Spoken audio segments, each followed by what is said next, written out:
हरे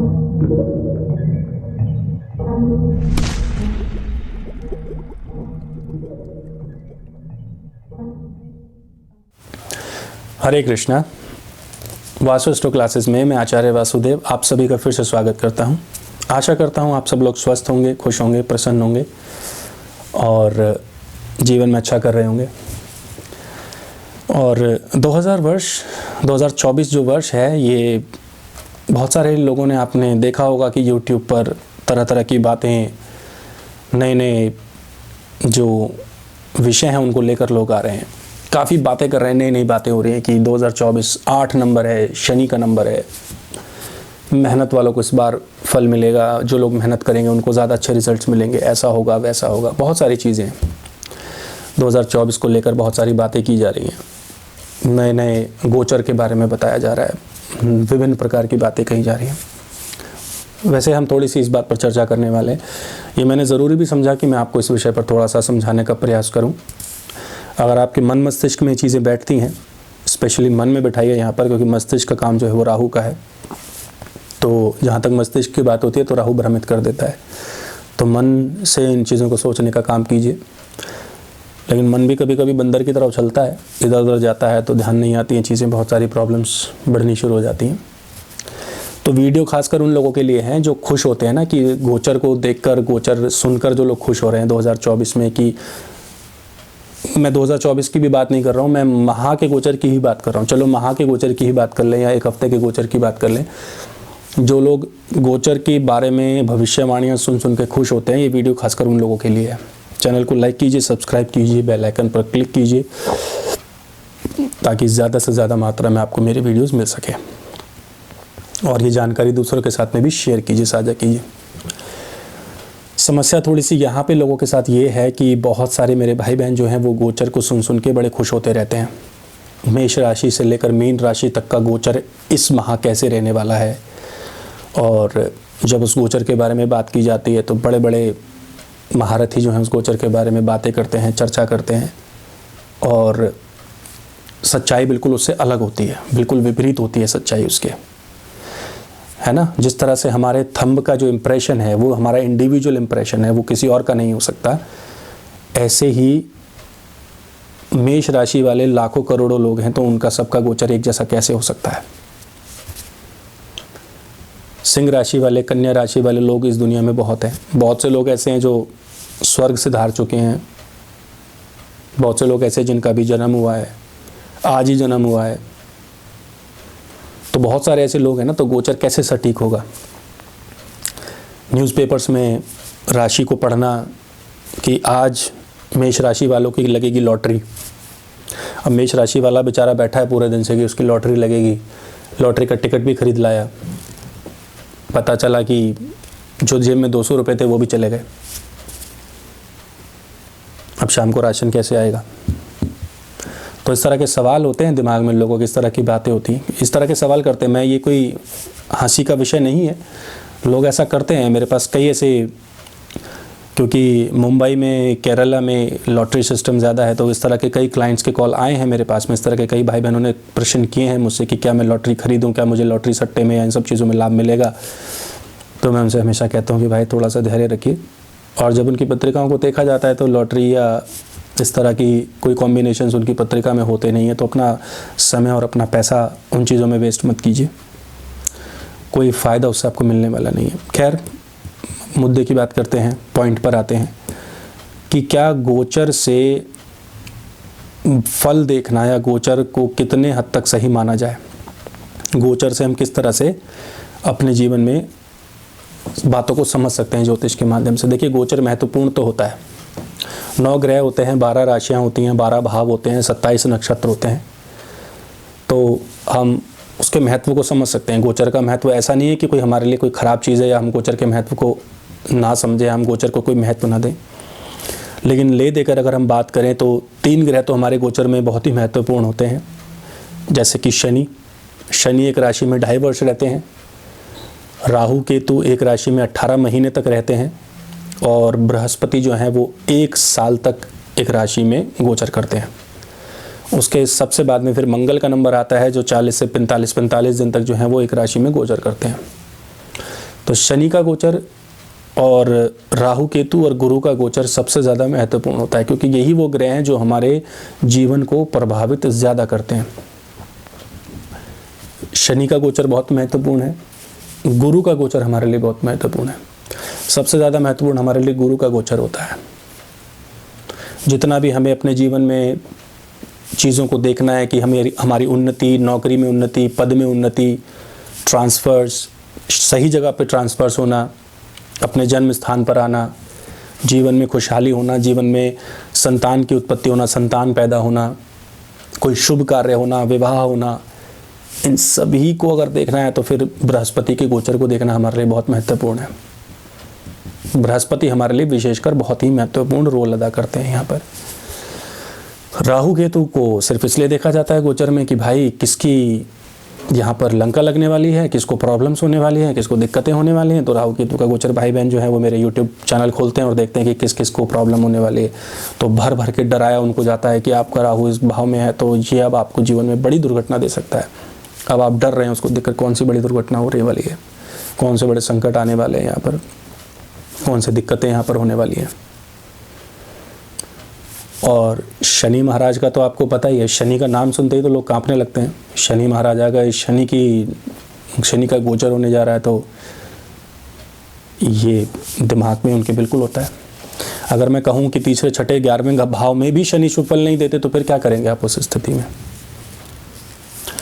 problem ये है कि आप सच्चाई से दूर भागने का प्रयास करते हैं, आप सच्चाई को फेस नहीं करना चाहते, आप सच्चाई से हमेशा दूर भागते हैं। लोग उनको यूट्यूब पर सिर्फ वही ज्योतिषियों को सुनना है जो उनके लिए अच्छे फल बता रहे हैं कि ये बहुत अच्छा फल है, देखो जी आपको ये इतना लाभ देगा, ये आपको उतना लाभ देगा, ये आपको ऐसा देगा, वैसा होगा। कर्मों से संबंध है ग्रहों का। अगर आपके कर्म सही हैं, साध रहे हैं आप अपने कर्मों को, तो ग्रह आपको कुछ न कुछ देने का प्रयास करते हैं। इतनी सी बात है, इसके अलावा और कुछ नहीं है। अब जैसे मैं मान लूँ कोई एक छोटा सा एग्जाम्पल किसी भी राशि का ले लीजिए, गोचर के आधार पर ही ले लीजिए। आप में से कितने ऐसे लोग हैं जिनको ये पता है कि हमारे जो 9 ग्रह हैं वो किन किन नक्षत्रों में गोचर कर रहे हैं आज की डेट में? लगभग बहुत कम लोगों को ये बारे में जानकारी होगी, लेकिन जो ज्योतिष की जानकारी रखते हैं या जिनको ज्योतिष पढ़ना अच्छा लगता है या ज्योतिष के विषय में जिनको जानकारी होती है, सिर्फ वही अपडेट रखते हैं इन चीज़ों को, अप टू डेट रहते हैं वो। अदरवाइज़ बहुत से लोगों को पता नहीं। एक लेमैन को क्या पता होगा?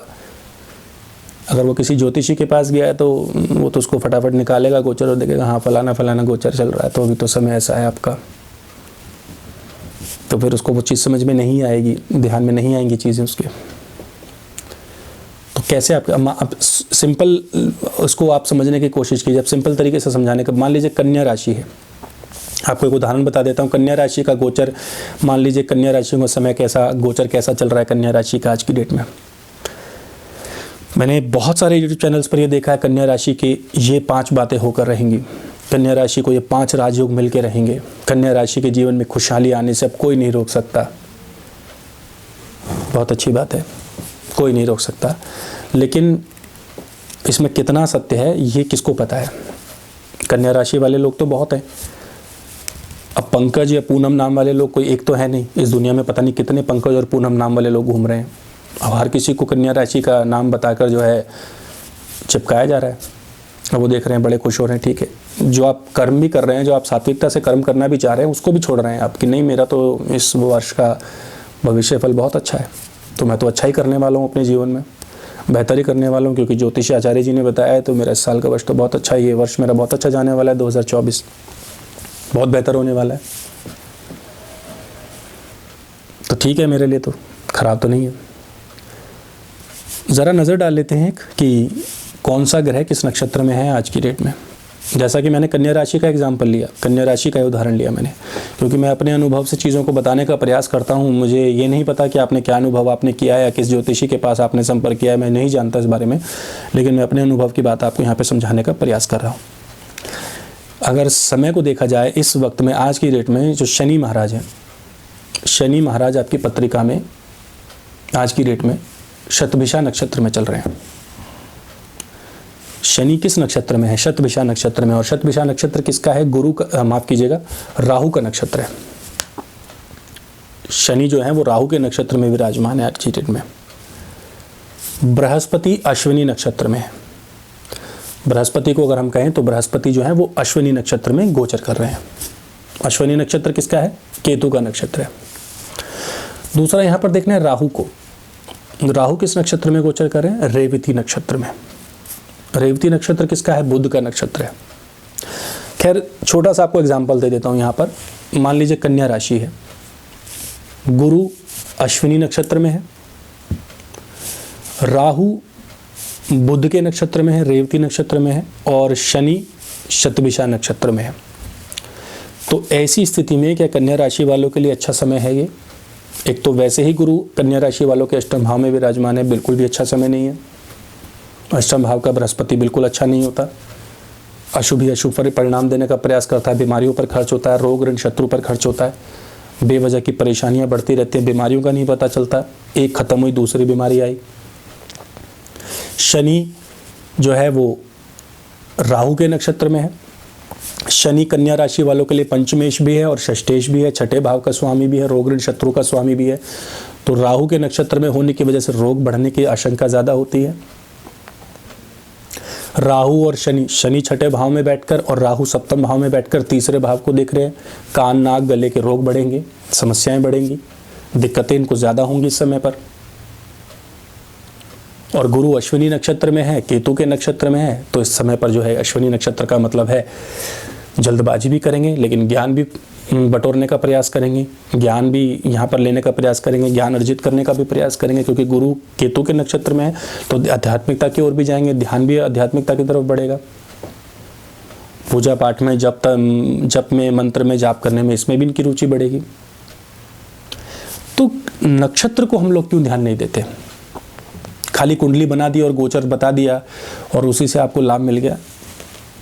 इतना तो महत्वपूर्ण नहीं होना चाहिए ये सब चीज़ें।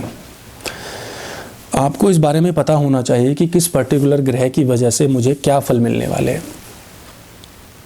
अब केतु चित्रा नक्षत्र में, मंगल का नक्षत्र है। अब केतु चित्रा नक्षत्र में है और केतु जब चित्रा नक्षत्र में होगा, मंगल के नक्षत्र में होगा, तो बेवजह क्रोध बढ़ाएगा, आपकी वाणी में क्रोध होगा।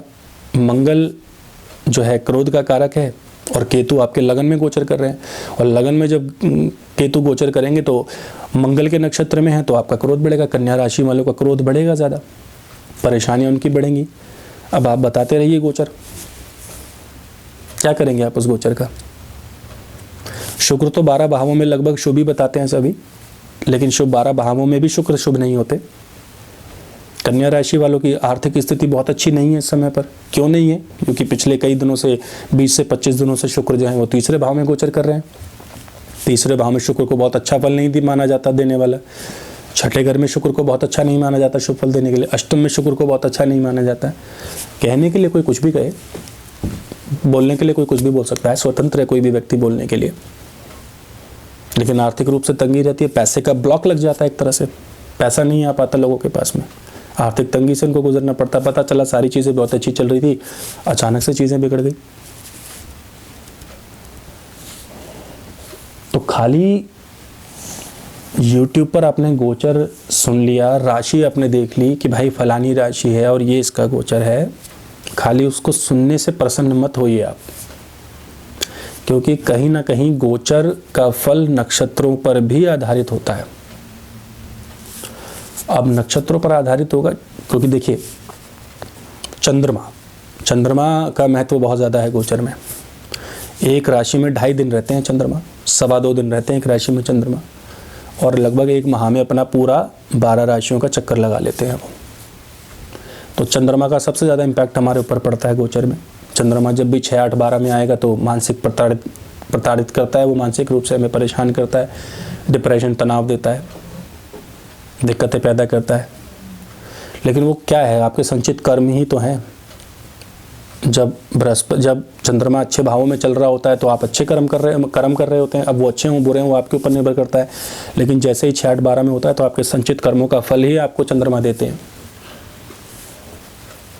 वही फल आपको 6, 8, 12 में चंद्रमा देंगे। तो कहीं ना कहीं हमारे कर्मों से जुड़ा हुआ है ज्योतिष। इस बात को आप बार बार भूल जाते हैं, इस बात को आप नहीं समझ पाते।